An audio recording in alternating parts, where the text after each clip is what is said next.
Lessons learned from an eager beaver to supersize your business. Sharon Hornelson here. It says Betsy the Beaver. It's actually a puppet I did my very first live video with. That's how you get over the fear of doing videos sometimes. Is you use silly props. This is a little beaver. Its name really isn't Betsy, and I feel bad that I named it Betsy because that's my youngest sister's name, and she was quite offended. But B, beaver, both start Betsy, all start with B. So anyway, I'm going to talk about today the idiom eager beaver. Now, eager beaver, it originated, it's not that old, it originated in the mid 1940s, peaked in the 1950s, probably the mid 1950s, and it's been around my whole life since I was born in the 60s, by the way, but it has been around my entire life, and it means, of course, a person that's full of energy and hardworking and industrious, and it was linked to the industriousness of the beaver back in the 40s and 50s.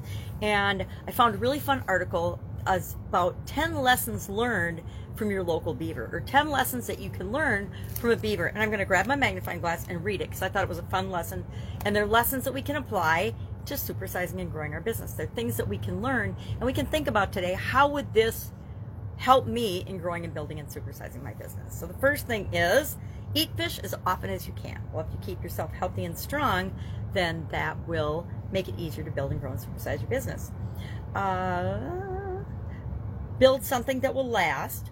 When it's time to leave home, explore an uncharted path. Be committed to your local environment. That's a good one. If you live near the water, swim as often as you can. Take pride in the fact that you built it yourself. That's a good one that we can learn and apply to our businesses. Make sure your coat will keep you warm and dry even when it's wet and cold outside. Don't sweat oh, this, I like this one.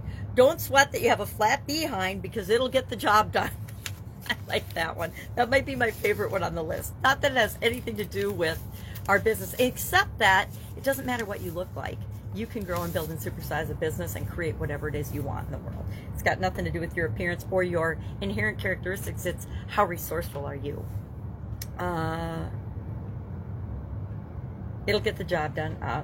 Where someone sees sticks and mud, dream of a castle by the waterfront. So those are 10 things that we can learn from a beaver, and we can use and apply those lessons to building and growing and supersizing our business.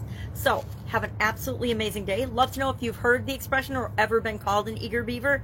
I've definitely been called an eager beaver, and it can be meant in a positive way, and it can be meant like anything else in a derogatory way too. Usually by people that aren't doing what they know they're capable of. They'll call you an eager beaver, or they'll think that you have too much energy or too much enthusiasm. But just go with what feels right to you, and you'll never be led astray. At least, not usually. All right, have an awesome day, and I will, of course, be with you tomorrow with another interesting idiom. What does it mean? Where does it come from? And how might you use it to grow and supersize your business?